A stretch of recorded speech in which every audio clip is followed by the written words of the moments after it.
Hi, this is Therapeutic Cuisine, and I'm Chef Kelly York. I specialize in developing recipes that use natural ingredients to target and alleviate various human health conditions. Today we're going to look at stroke. Stroke is the #4 killer in the U.S., behind diabetes, lung disease, heart disease, and it's #4. There was a huge study called the Nurses' Health Study that showed if you eat a Western diet, you increase your risk of stroke by 58%. But if you eat a healthier diet, say a Mediterranean diet, which includes whole grains, fish, fruits and vegetables, you can reduce that risk by 30%. Today we're going to talk about foods and recipes that you can eat that involve those types of ingredients. First thing I'm going to do is we're going to make a harissa rub. Harissa is a spice mix or a paste that is used a lot in North Africa, the Middle East, Asia. It is a fiery spice mix that includes things like red chili peppers, paprika, garlic. It's easy to make at home. You can buy it in the grocery store, but we're going to make it from scratch today, and then we're going to go ahead and make a fish dish with it. So let's go ahead and get started. To make the harissa sauce, it's just a lot of spices, and I make this up by a big batch and put it in my kitchen, and then I have it handy when I want to sprinkle it on things like a chicken breast or fish. If I want to make a sauce out of it, I'll mix it into, say, yogurt, and then I can use it on crab cakes and sandwiches, or put it together with some tomato paste and make a red harissa paste. So the first thing I'm going to do is take some ginger. Ginger is a great anti-inflammatory, and coriander, salt and pepper,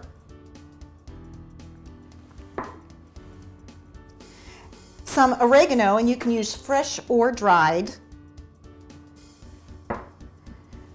chili powder, very prevalent in harissa, and you can use a hot or mild chili powder.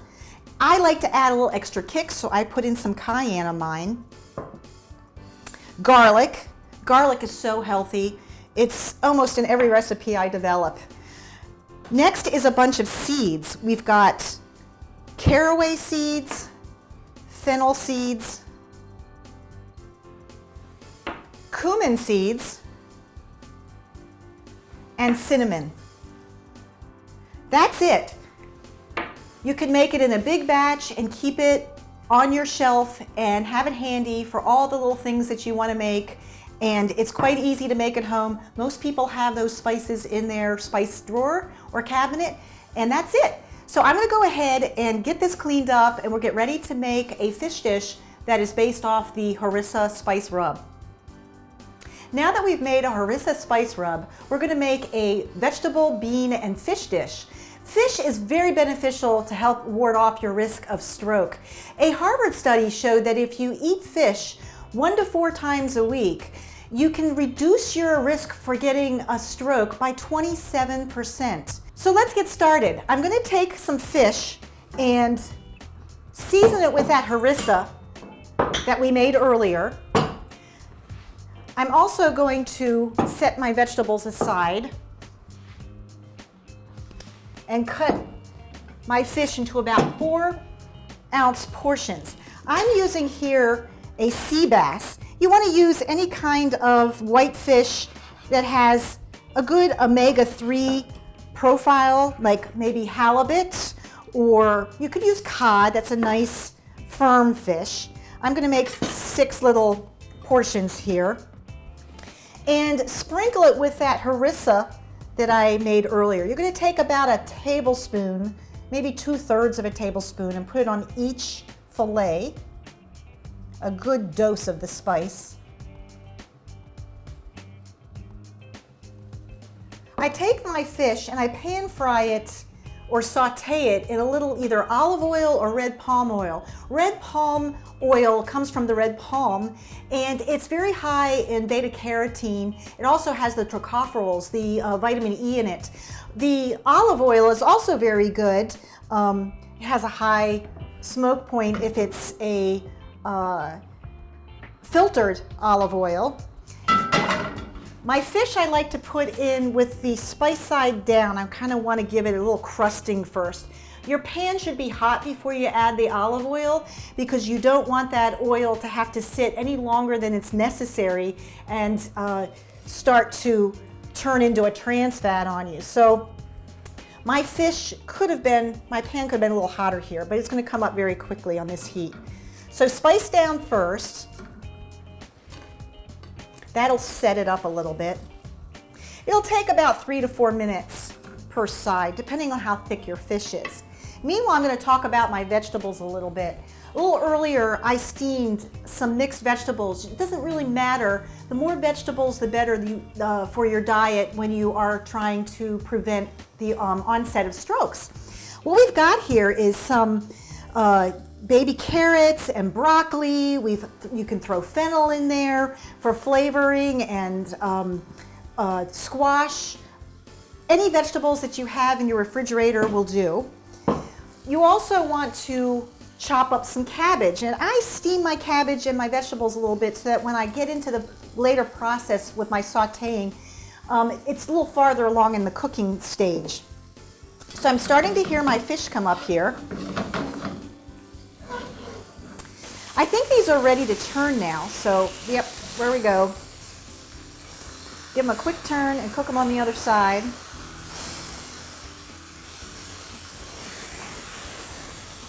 This pan is doing so well at non-sticking, I'm having a hard time getting it flipped.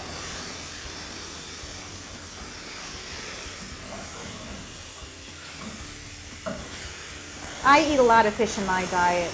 If you don't like fish, you really are missing out on a good opportunity to eat a healthier diet. Fish is so good for you. This is going to actually carry over cook a little bit, so I'm going to go ahead and get a plate ready to remove these, because I'm going to need the saute pan. I'm going to finish up with my vegetables. I'm going to cover that with a little piece of foil so it'll stay warm.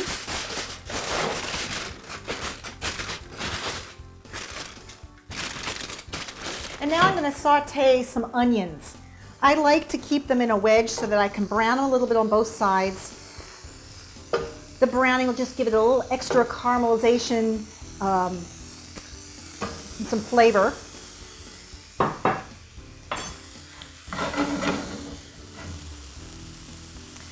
I'm going to go ahead and start adding the rest of my vegetables. And what I've got here is some more soft vegetables. So I'm going to add them first and just get them a little bit cooked, and then I'm going to add my steamed vegetables. So we have here some zucchini and some summer squash.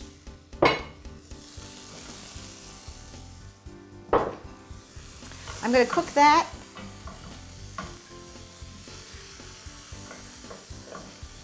Let it get a little soft. Okay, now that my vegetables are softened up, I'm going to add the other vegetables that I steamed earlier. And these are just full of antioxidants and phytonutrients. Everything goes back into the pan. I have to say, when I see a pot full of vegetables, it just makes my heart sing. Now I'm going to take some more harissa, what's left from my seasoning the fish, and I'm going to add that to some vegetable broth.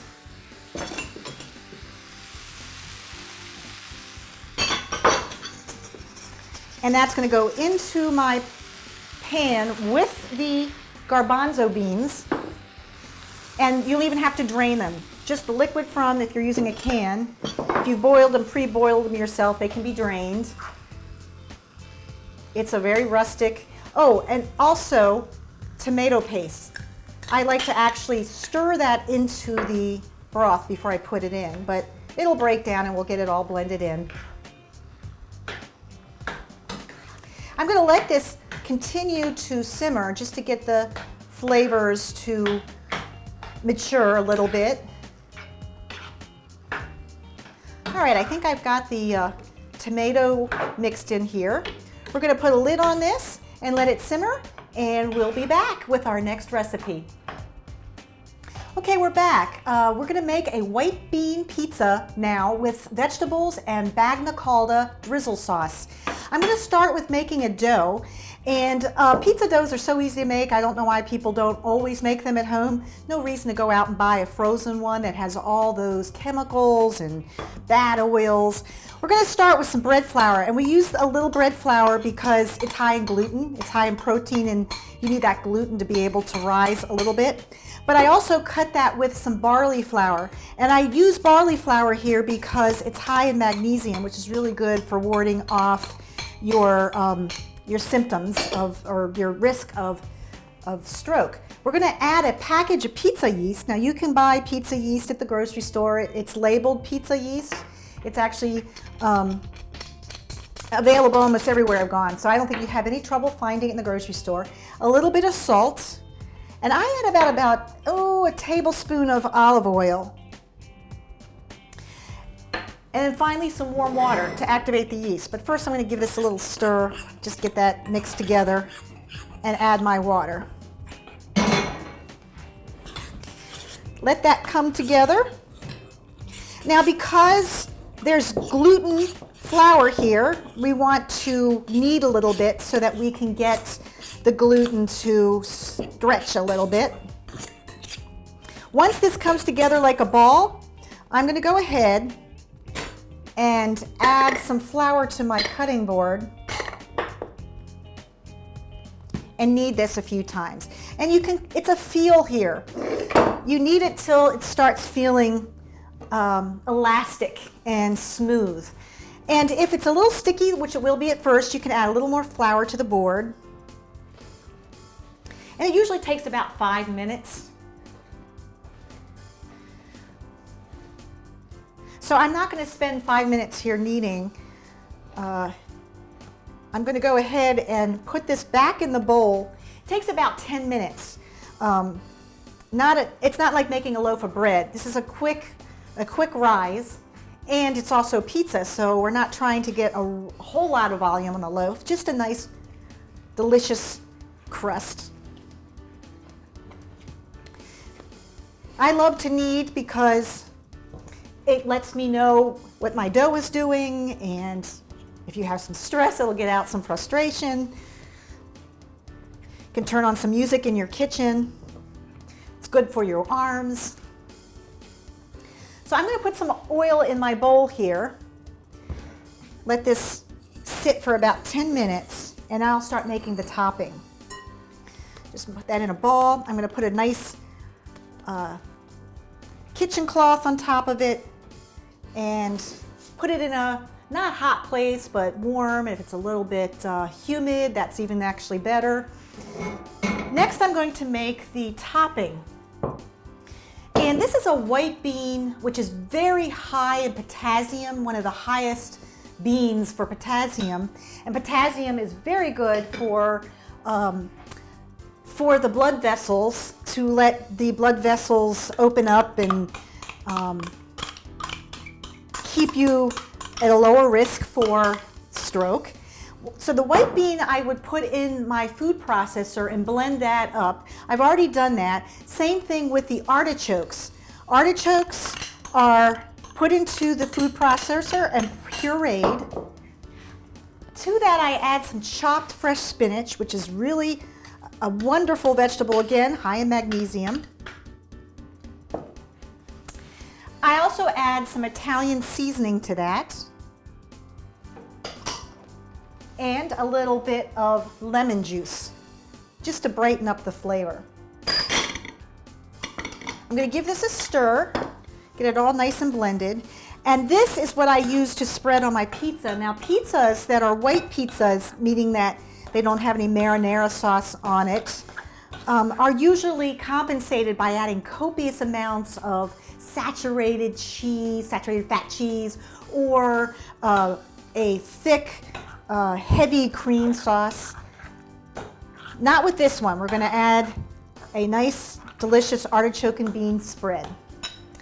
Okay, once your dough has sat for about 10 minutes, it will be a little more risen than right now. We're really pushing it here. We're going to put it on our pan. Now I've lightly greased my pan with a little bit of olive oil, and then I like to use some cornmeal. It helps the dough not stick to the pan, and the cornmeal actually keeps some grit on the surface so that you can push out your dough and it won't spring back. So I'm going to go ahead and pull this out as far as I can.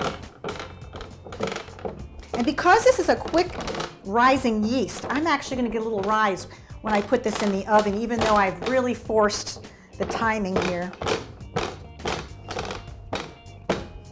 Now normally I would use a pizza pan, like a 12-inch pizza pan for this recipe. We're just going to spread it out on a half sheet pan today. And I'm going to make it, about a round pizza, best I can. And go ahead, and I'm going to cook this for about 10 minutes. A little bit of a cook first before I put the topping on. So I'm going to go and do that, and I'll be right back. Okay, my pizza crust has pre-baked now. I'm going to go ahead and top it with the white bean and artichoke spread, and top it with our other toppings, and put it back in the oven. There's a lot of good smell going on here. I'm smelling the garlic, and actually the artichokes are even coming out on my nose. So just spread it out to the edge, the whole batch of topping. This you could actually do on a piece of flatbread as well. If you had like focaccia that you would like to make this into a pizza, or even whole wheat pita bread slices. Those white beans, full of potassium. Next, we're going to layer the toppings. What we have here is paper thin cut potatoes. You can do that either by hand, or you could use a mandolin slicing machine. I'm going to straddle that on with some sliced zucchini, paper thin again. Just randomly throw it around on the pizza, as much as you'd like. I have slivered onions, again, very thinly sliced. And you want to keep the slices pretty thin because you want this to cook nice and crisp. The potato slices will get browned. We're going to season a little bit more with some hot red pepper flakes, fennel seeds, and garlic powder. And garlic powder, I mean the kind that's just the garlic, not the salted garlic powder. You can put on as much hot pepper flakes as you like. I happen to like mine pretty spicy. And fennel seeds. I can't say enough about fennel seeds. I use them everywhere that I have an Italian recipe, especially a sausage. That sweetness of the fennel comes out a little bit, goes a long way. There's my garlic powder. And I'm going to add some more potatoes on the top. A little bit more zucchini. And now we're going to add some paper thin sliced prosciutto. Prosciutto is an Italian air cured ham. It's very salty, so a little bit goes a long way. And with stroke, you want to be very careful about your sodium intake. So you really want to follow the recipe amounts when it comes to the prosciutto. But this I like to put on the very top of the pizza, and it'll crisp right up. It's just delicious. Just enough salt. I'm going to keep it to under 20% of your daily needs, recommended allowances. And finally, I'm going to put a little bit more potato slices on the top. And those potatoes, full of potassium, very good for trying to keep your risk of stroke down. Okay, I think that'll do. I'm going to let that sit here a minute, and we're going to go ahead and start making one more recipe that is really fun for especially the summertime months, a dessert that I call a frozen cantaloupe ball and fire and ice sauce. The fire and ice sauce is minty, fresh, and spicy, and it makes a wonderful dessert for the winter, for the summer. And you could eat it in the winter too. But we start out with a food processor, and we're going to blend all of our ingredients. I'll go through that real quick. First, we're going to have some mascarpone cheese that's going to go in. Now, not a whole lot, because this is pretty rich stuff. Next, we're adding golden raisins.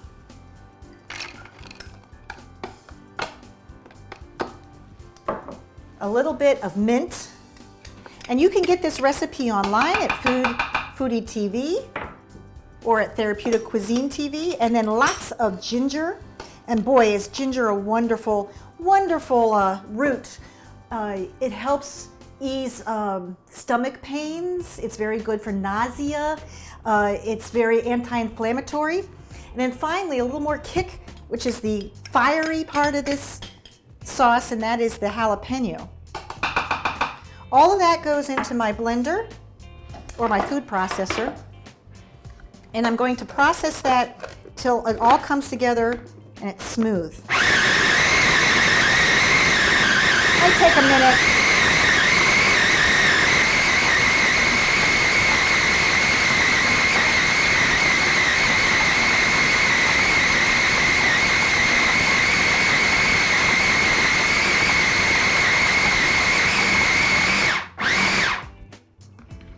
I wish you could smell this. So this is a beautiful light green hue, and I can just smell that mint and the jalapenos. And I like to serve this after a meal like the harissa fish. And I also like to put 5 or 6 melon balls in a martini glass, or you can use a low dessert bowl or an ice cream dish.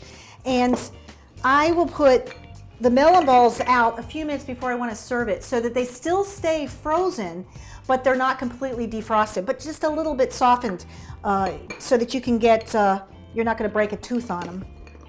So let's do a good order here. And all you do is take your sauce and plop that on the top, right on the top. So there you have it. I like to garnish this with some toasted, slivered, or sliced almonds and a mint sprig. And there you have it, a wonderful dessert for the summertime. It's made with cantaloupe, which is high in potassium, which is an electrolyte balancing effect on your body. Very good for a stroke-friendly dessert. I'm going to go ahead and get my pizza in the oven, clean up a little bit, and we'll be back for a little summary of all 3 recipes. Okay, so now we have all 3 dishes. Our cantaloupe melon balls with a fire and ice topping. We made a fish harissa that we're serving over some brown rice, lots of vegetables, lots of spices. And finally, we made our pizza, which has the white bean and artichoke spread, and it's topped with potatoes and zucchini and our prosciutto ham. I also, at the last minute, will take some of this bagna calda, which is a sauce that is a traditional Italian sauce that's usually served warm, where you dip in your vegetables and your bread. And a little bit of that, I will drizzle, say, 1/4 cup of it over the pizza. And that has anchovies in it, which are very high in calcium and your omega-3 fatty acids. And the recipe for the bagna calda is on my website, therapeuticcuisine.tv or foodieTV.com. I'm going to go ahead and slice this pizza up, and we're going to get 3 slices per serving.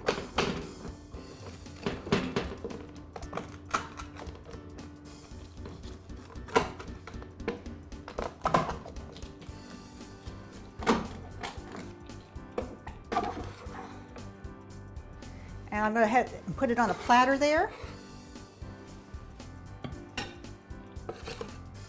And serve it family style. And there we go with 3 slices, a wonderful, tasty a high potassium snack. Remember, with stroke, you want to eat foods that are high in potassium. You want to stay away from smoking. Is terrible. It thickens your blood and causes plaquing in your arteries. You want to keep your weight down. Even 10 pounds makes a difference. So keep that BMI under 25. Also, you want to eat low cholesterol foods. Keep your blood pressure down, and don't always exercise.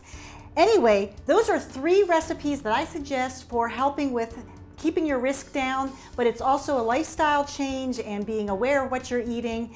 And I am Chef Kelly York. This is Therapeutic Cuisine, and as the father of medicine, Hippocrates said, let food be thy medicine and let medicine be thy food. We'll see you again soon.